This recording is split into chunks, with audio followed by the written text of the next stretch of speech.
세종 FM 라디오 상담실.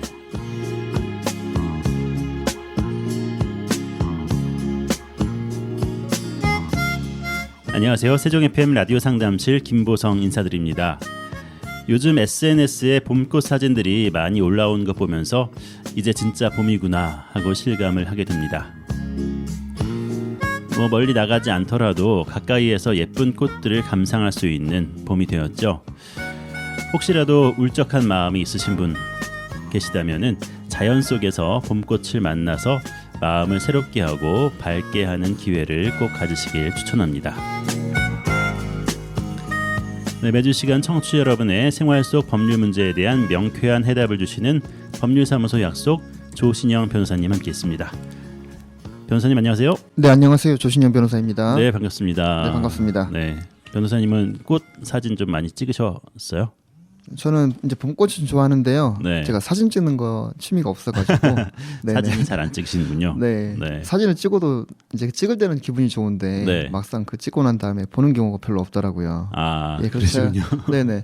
제가 뭐 여행도 좋아해서 네. 이제 뭐 유럽 여행도 가보고 이제 각국 뭐 해외여행, 국내 여행 뭐 종종 갔었는데요. 네, 좋은 경치들 정말 많잖아요. 그렇죠. 예, 좀 그때는 예뻐가지고 사진 찍는데 막상 돌아와서 보지 않는 거 보면서 네, 좀 한 가지 좀 나름대로 그냥 원칙이라고 해야 될까요? 네, 내가 이 아름다운 경치들을, 아름다운 광경들을 내 눈으로 담고 내 마음에 담자. 아, 예, 사진 찍을 그 시간에 차라리 한 번이라도 1초라도 더 그 광경을 내 눈으로 직접 보자. 와, 라는 마음으로 좀 그렇게 여행을 하고 있습니다. 그러시군요. 네네. 그 말씀에 저도 동의는 하는데요. 네네. 저는 사진을 찍고 나서 자주 보거든요. 아, 그러시군요. 그리고 네네. 뭐 유튜브라든지 네네. 이런 거 활용할 때 네네. 삽입해서 아, 사진을 네. 사용하기도 하고 그래서 네네. 꽤 잘 사용하는 편입니다. 활용을 잘 하시는군요. 네. 네네. 아무래도 이제 미디어 쪽에 있다 보니까 그런 것 네. 같긴 한데요. 굳이 나중에 볼 것도 아닌데 사진 찍느냐고 이렇게 시간 보내는 거는 낭비일 수도 있죠. 네네. 눈에다 더 많이 네네. 담자는 분들도 계실 것 같다는 생각이 드네요. 네네. 맞습니다. 네, 어쨌든 꽃을 보면은 참 기분이 좋아지는데 쉽게 꺾어서 집으로 갖고 가거나 이렇게 하지 말고 많은 사람들이 좀 볼 수 있도록 네, 네네. 곱게 잘 네네. 보호를 해줬으면 좋겠다는 생각도 듭니다. 네, 맞습니다. 네. 뭐 이제 한창 벚꽃철일 것 같은데요. 그렇죠. 네, 뭐 꽃구경도 가시면서 좀 삶의 여유를 즐기시고 아름다운 광경들을 통해서 좀 힐링도 하시고 청취자분들께서도 그렇게 봄을 마음껏 좀 즐기셨으면 좋겠습니다. 그렇습니다. 네. 상담 질문 제가 먼저 읽어드리겠습니다. 네, 저는 여성이고 3년 동안 같이 살고 있는 남자친구와 이제 헤어지려고 합니다. 그런데 저희가 같이 살던 동안에 제 명의로 캐피탈 대출을 받아서 차를 사고 아파트 보증금 담보 대출도 받았습니다. 갚아야 할 돈이 7천만 원 정도 됩니다. 남자친구의 신용이 좋지 않아서 모두 제 명의로 대출을 받았던 건데요. 막상 헤어지려고 하니 이 빚을 제가 다 갚아야 하는 건지 궁금합니다. 상대방이 이 빚을 어느 정도라도 갚도록 할 수 있는 방법은 없을까요? 라고 질문하셨네요. 네. 오늘 질문 주신 분께서는 이제 3년 동안 같이 살고 있던 남자친구와 헤어지는 과정에서 네, 금전적인 부분들을 어떻게 해결하고 정리해야 될 것인지 궁금하신 부분 같습니다. 네, 네. 같이 살았던 기간이 3년 정도 되셨던 것 같아요. 예, 이 기간이 뭐 제 생각에는 짧은 기간은 아닌 것 같거든요. 그렇죠. 예. 그래서 이제 그동안 금전적인 부분에 있어서도 그다음에 보증금 담보대출 이렇게 되어 있는데 이 부분을 어떻게 해결할 것인지 제가 생각했을 때는 두 가지 정도로 구분하면 좋을 것 같아요. 네, 예. 첫 번째로는 단순한 연인 관계였던 것이고 그래서 그 연인 관계가 이제 해소가 되면서 이런 금전적인 부분 정리하면 되는 것인지 네. 단순한 연인 관계였을 경우로 한번 생각해 보면 될 것 같고요. 네, 두 번째로는 이제 제가 생각되는 부분은 이 같이 살았던 기간이 3년이기 때문에 네. 좀 상당히 긴 편이거든요. 그래서 이 경우 혹시 사실혼 관계로서 네. 해소가 가능할 것인지 예, 한번 봐보면 될 것 같습니다. 네, 예, 사실혼이라는 건 말 그대로 법률혼이 아니기 때문에 가족관계 등록부상에 어떤 부분이 올라가는 게 아니잖아요. 그렇죠.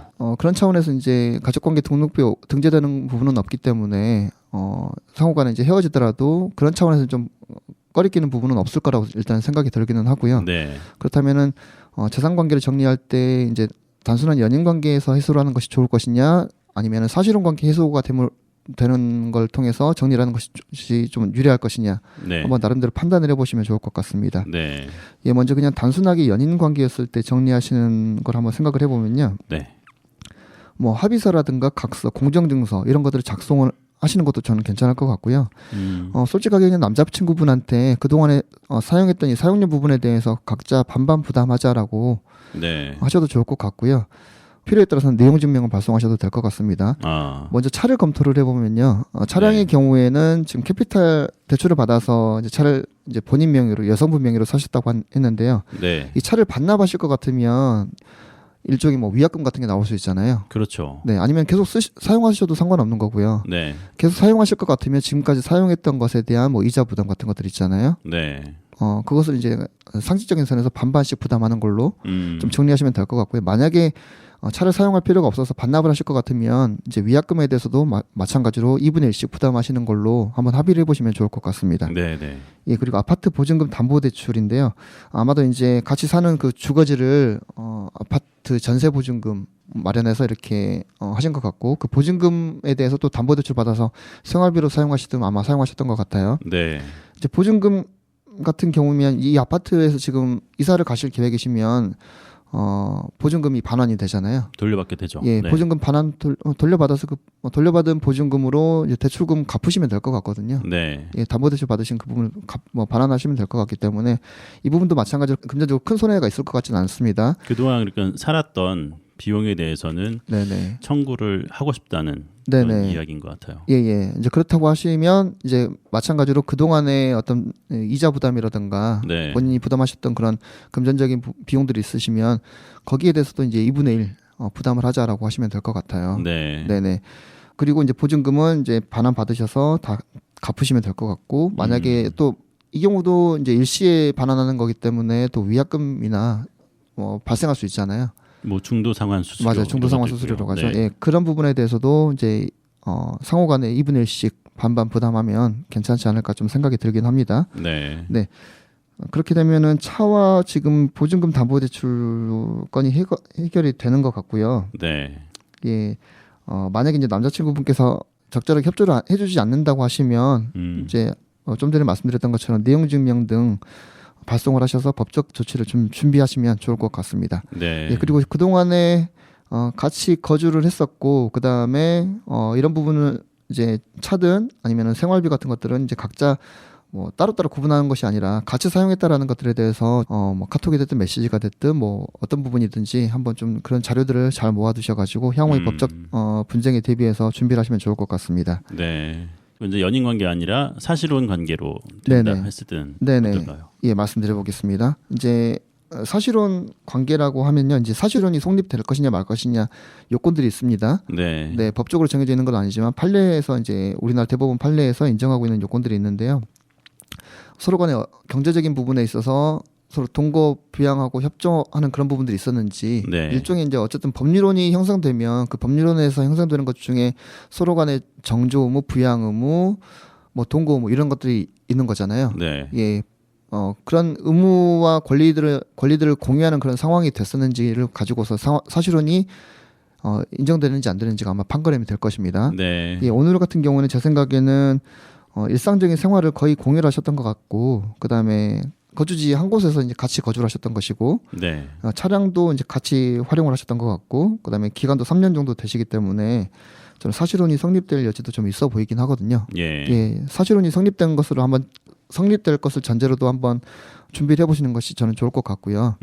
네, 만약에 사실혼이 성립이 된다고 하시면 법률론에 관한 민법 규정 중에서 그 규정을 사실혼 관계에 유추 적용할 수 있는 것들이 많이 있습니다. 네. 예, 혼인 신고를 전제로 하는 규정은 유추 적용할 수 없겠지만 혼인 신고를 전제로 하지 않는 부분, 예를 들자면 오늘 같은 사례에서 사실혼이 인정되고 만약 그 사실혼이 해소가 되어야 된다라고 하는 상황이면 이제 위자료 청구를 한다거나 네. 재산분할 청구를 한다거나 하는 부분이 생각될 수 있습니다. 네. 그런 부분을 한번 고려해 보시기 바랍니다.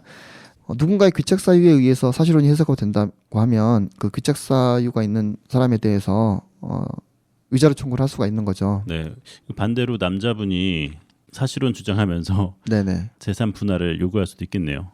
네, 재산 분할을 요구할 수도 있는 거죠. 네. 예, 그건 재산 분할은 이제 사실혼이 해소가 되면 이제 상호간에 각자 이제 재산 분할을 청구할 수 있는 권리가 있습니다. 네. 이제 오늘 같은 경우는 제 생각에는 재산 분할할 만한 그런 여지가 있는 것들은 사실 별로 없는 것 같아요. 네. 왜냐하면 명의 자체가 여성분으로 다 되어 있기 때문에. 명의보다는요. 네. 이제 재산 자체가 사실 없는 것처럼 보이긴 하거든요. 네. 왜냐하면 차량도 이제 캐피탈 대출을 받아서 사신 거고 아파트 전세 보증금에 대해서 대한 또 대출을 받으셨기 때문에 또 그렇죠. 보증금 반환받은 것으로 또 대출금 갚으셔야 되기 때문에 네.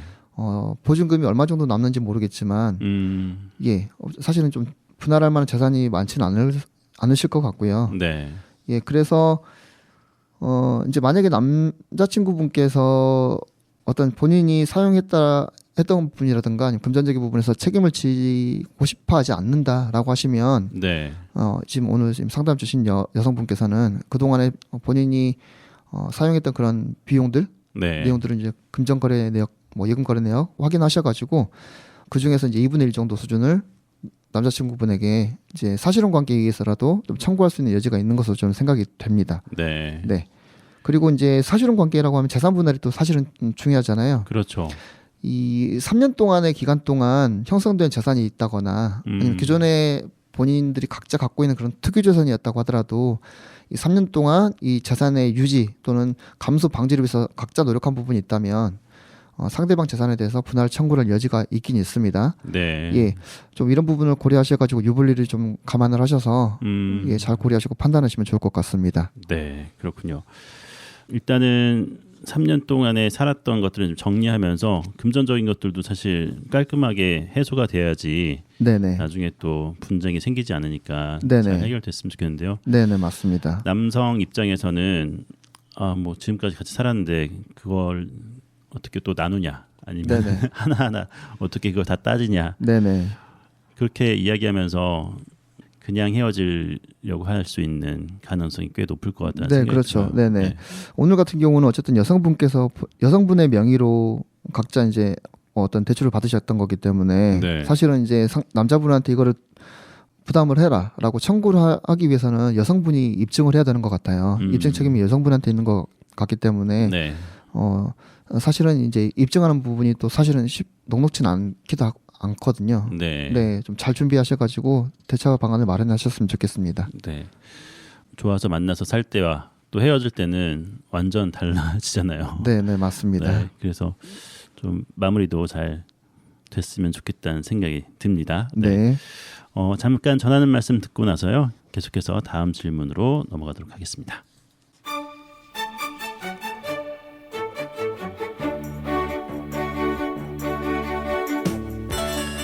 FM 98.9MHz 세종 FM 라디오 상담실 함께하고 계십니다. 법률과 관련된 모든 질문들 받고 있습니다. 세종 FM 홈페이지 sfm.kr 프로그램 참여 게시판에 글 남겨주시거나 세종 FM 유튜브 채널에 찾아오셔서 세종 FM 라디오 상담실 다시 듣기 영상에 댓글 남기셔도 되겠습니다. 여러분의 참여 기다립니다. 네, 이 시간 법률사무소 약속 조신영 변호사님과 함께하고 있습니다. 다음 질문입니다. 저희 어머니가 한부모 가정으로 저를 성인이 될 때까지 혼자 키우셨습니다. 제가 성인이 될 때까지 양육비를 전혀 받지 못하셨는데요. 어머니의 말로는 양육비 소송을 5년 전에 하려고 했는데 혹시 무슨 일이 일어날까 겁이 나서 소송 진행을 못하셨고 아버지 재산도 다른 사람 앞으로 명의가 돌려져 있는 것 같다고 하셨습니다. 시간이 지났지만 저희 어머니가 받지 못한 양육비를 받을 수 있는 방법이 있는지 그리고 이제라도 어떻게 소송을 준비해야 하는지 알고 싶습니다 하시면서 질문을 보내셨는데요. 이제 성인이 된 자녀가 엄마가 좀 불쌍해서 양육비 나중에라도 받고 싶은 마음으로 사연을 보내셨네요. 네네. 예, 오늘 사례 같은 경우에는 이제 과거의 양육비 네. 문제되는 그런 사례로 보여요. 그렇죠. 예, 어쨌든 어머니께서 이제 상담 주신 분을 이제 혼자서 아마 양육을 하신 것 같은데 네. 그 동안에 좀 고생이 막심하셨을 것 같고요. 네. 예, 그래서 혼자서 이제 양육하셨던 것에 대해서 정말 대단하시다라는 그런 말씀을 한번 격려와 응원의 말씀을 먼저 드려보겠습니다. 네. 네. 요즘 같은 경우에는 이제 협의원으로 하시거나 아니면 재판상 이혼을 하시게 되면 양육비 부분을 꼭 정리를 하고 그렇게 진행이 되거든요. 그렇죠. 네.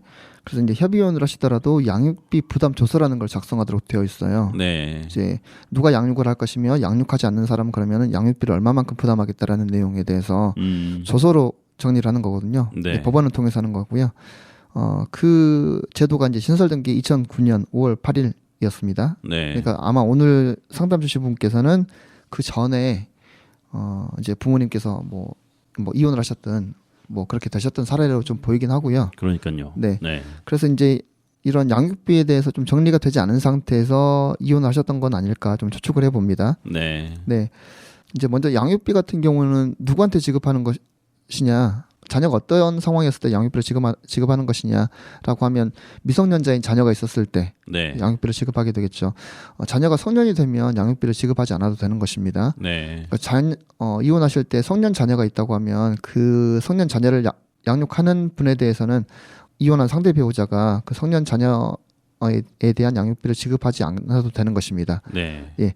지금 민법상으로 미성년자 개념은 만 19세를 기준으로 하고 있습니다. 예. 네. 그래서 만 19세가 될 때까지는 양육비를 지급해야 된다고 생각하시면 될 것 같고요. 예. 이혼했을 때 이제 양육권과 친권을 보통 정하게 되는데 이제 양육하시는 분은 당연히 이제 본인의 어떤 경제적인 형편상 당연하게 이제 양육비를 지급하게 될 것인데 네. 실제로 양육하지 않는 상대방 배우자가 이제 양육을 하는 배우자한테 지급하게 되는 거죠. 네. 오늘 같은 경우는 어머님께서 이제 양육을 하셨던 것 같고요. 지금 오늘 사례에서 좀 문제가 될 수 있는 것은 이제 양육비 같은 경우에도 소멸시효가 적용될 것이냐를 한번 고민해 보시면 될 것 같아요. 아, 그래요. 네, 그런 부분이 좀 쟁점이 될 수가 있습니다. 지금 오랫동안 양육을 하셨지만 양육비를 여러 가지 여건상 실제로 소송을 진행하셨던 것 같지는 않아요. 네. 네, 이 경우에 그러면은 양육비 청구를 지금이라도 하시면 상대방 입장에서는 이게 소멸시효가 완성됐기 때문에 나한테 청구할 수 없다라고 주장할 여지가 있긴 있거든요. 그러니까 이제 성인 됐는데 네. 소멸되지 않았냐. 네네. 그렇게 얘기할 수 있겠죠. 네, 맞습니다. 예. 양육비 채권도 사실은 일반 채권으로 볼 여지가 있고요. 그러면은 이제 일반 채권 같은 경우는 민법에서 10년 동안의 소멸시효 기간이 인정이 됩니다. 아. 네. 10년이 지나고 나면은 이제 소멸시효가 완성이 되는 거기 때문에 그 네. 채권에 대해서 청구를 할 수가 없는 거죠. 예, 그런 차원에서 이제 생각이 될 수가 있는데요. 그러한 사례가 뭐 한 10여 년 전에 있었던 것 같습니다. 대법원 판례로 좀 정리가 된 부분이에요. 네. 네. 양육비 같은 경우에는 소멸시효가 진행할 여지가 없다고 본 것이 이제 대법원 판결이었습니다. 네. 그래서 이제 그 양육비 청구를 했던 원고가 있었고 그 피고는 지금 10년이 지난 다음에 나한테 과거 양육비를 청구한 거기 때문에 내가 이 양육비를 지급할 수가 없다라고 주장했던 것 같습니다. 피고 입장에서요. 네. 예, 그 주된 논고가 이제 소멸시효가 완성이 됐다라는 거였는데 이제 대법원 판례에서는 이제 그런 부분들에 대해서 좀 정리를 나름대로 했습니다. 네. 아마 좀 대법원에서도 고심을 많이 하셨을 것 같아요. 그렇죠. 예, 대법관분들께서 고심을 많이 하셨을 것 같고 부부간에 어쨌든 이혼을 하신 다음에 여러 가지 여건상 또 상대방한테 양육비를 청구할 것인지 말 것인지에 대해서 좀 고민하실 수도 있을 것 같거든요. 그렇죠. 계속 분쟁이 있으면은 아이한테도 또 좋지 않으니까. 맞아요. 그리고 이제 뭐 사실 이혼하고서 남남으로 살고 있었는데 이제 다시는 이제 보고 싶지도 않고 생각하고 싶지 않은 상황이었을 수도 있기 때문에 네네. 내가 힘들더라도 나 혼자 키워보겠다. 네. 예, 어쨌든 이혼한 저는 배우자 도움 받지 않고 네. 예, 나 혼자 고생스럽다도 한번 열심히 한번 키워보겠다라고 생각하셨을 수도 있고요. 그런 마음도 있을 수 있죠. 예, 그 네. 상황에서 이제 굳이 이제 양육비 청구를 하지 않고 하는 것이 오히려 속편하다 이렇게 생각하셨을 수도 있을 것 같은데 네. 경제 상황이 또 바뀌다 보면 예를 들면은 뭐 몸이 아프셔가지고 직장을 잃거나 예, 일을 네. 못 하실 수 있는 상황도 있을 수도 그렇죠. 있는 거고요. 그런 경우에는 피치 못하게 또 양육비 청구가 될 수도 있는 거잖아요. 네. 여러 가지 상황들이 아마 고려가 돼서 이제 대법원도 판결을 했을 것 같고요.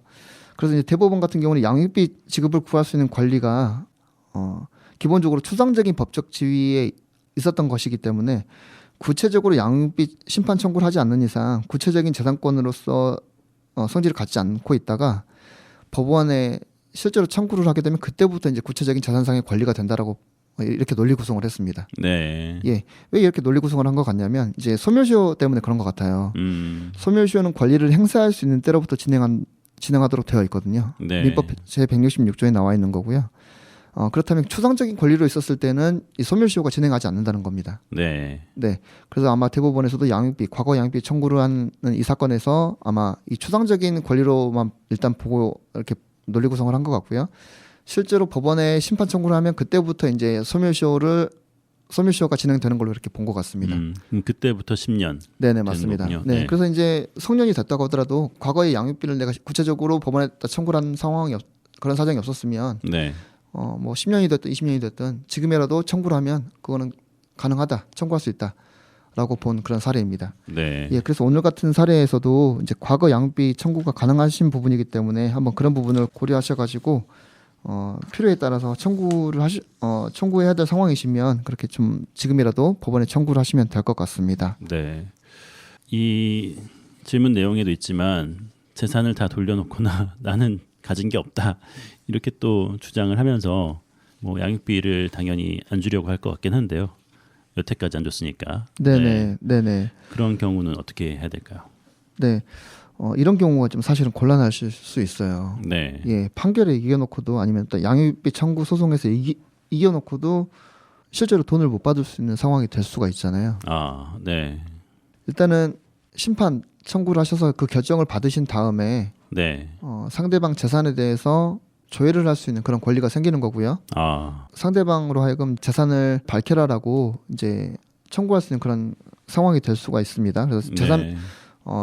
양육비 청구를 하면서 이제 재산 명시 신청을 하고 또 상대방 재산 조회를 하는 그런 일종의 강제 집행 절차인 거죠. 네. 예, 강제 집행을 하기 위해서 이제 상대방 재산을 확인하는 절차입니다. 그런 절차들을 좀 한번 밟으시면 될 것 같고요. 네.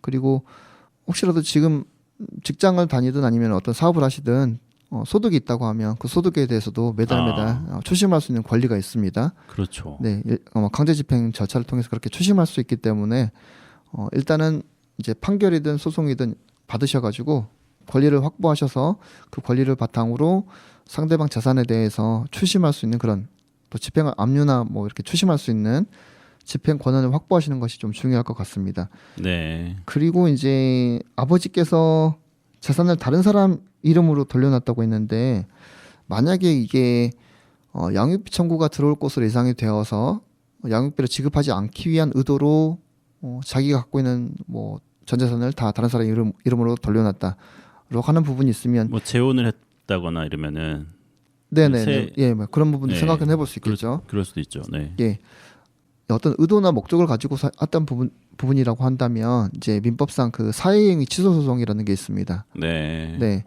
본인이 재산이 유일한 재산이 있다거나 아니면 이미 그 채무가 초과된 상태인데도 불구하고 다른 채권자로부터 어떤 집행이 들어올 것을 대비해서 내 재산을 다 없애버리는 거죠. 아. 예, 그런 경우에는 사회행위 취소 소송을 할 수가 있는데요. 다만 이제 사회행위 취소 소송은 또 기간 제한이 있습니다. 네. 안 날로부터는 1년, 있은 날로부터 뭐 5년이기 때문에 1년 또는 5년이라고 생각하시면 될 것 같아요. 좀 네. 신속하게 이 소송을 좀 진행을 하셔야 되는 거고요. 그 소송을 하지 않더라도 뭐 양육비에 대해서 좀 확보가 될 것 같다라고 생각이 드시면 뭐 사회행위 취소 소송을 진행하셔도 되는 것이고 안 하셔도 되는 것이고요. 네. 사회행위 취소 소송 없이 그냥 집행 절차를 밟으셔서 추심, 압류 아니면 어떤 경매 신청 이런 것들을 통해서 돈을 실제로 받으실 수 있는 그런 방법을 생각해 보실 수가 있습니다. 네. 이 소송을 할 수 있는 사람은 엄마가 할 수 있는 거죠. 이 자녀가 할 수 있는 건 아니죠. 네네, 어머니가 하시면 되는 부분입니다. 네, 원하시는 그런 결과가 잘 나와서 꼭 양육비 늦게나마 받으셨으면 좋겠다는 생각이 듭니다. 네네. 오늘 이렇게 상담 진행했는데요. 끝으로 해주실 말씀이 있으실까요? 정리하는 말씀으로. 예, 오늘 첫 번째 사례 같은 경우에는 연인 관계에서 금전 정리를 하는 그런 사례였어요. 네. 예, 연인 관계이든 아니면 혼인 관계이든 뭐 사실혼 관계이든 금전 정리를 해야 될 필요가 있다고 한다면 상호간에 좀 객관적으로 가지고 있는 데이터들을 바탕으로 자료들을 바탕으로 좀 잘 정리를 하시고 협의 과정도 좀 거치실 수 있으면 원만하게 좀 해결될 수 있으면 좋을 것 같고요.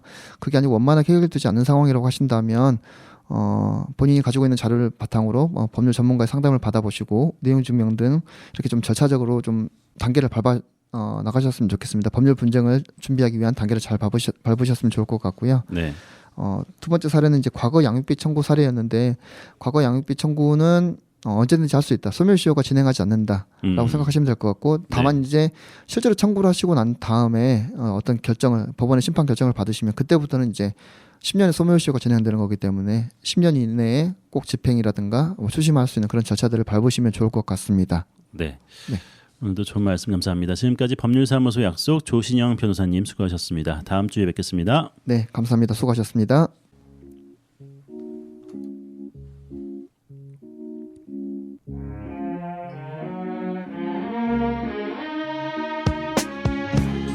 FM 98.9MHz 세종 FM 라디오 상담실 함께하셨습니다. 라디오 상담실은 언제나 여러분의 참여 기다리고 있습니다. 세종 FM 홈페이지 sfm.kr 프로그램 참여 게시판 이용해 주시고요. 유튜브 세종 FM 채널에도 방송 후에 올라가니까요. 찾아오셔서 상담 질문과 청취 소감 남겨주시면 감사하겠습니다. 세종 FM 라디오 상담실 진행의 김보성이었습니다. 감사합니다.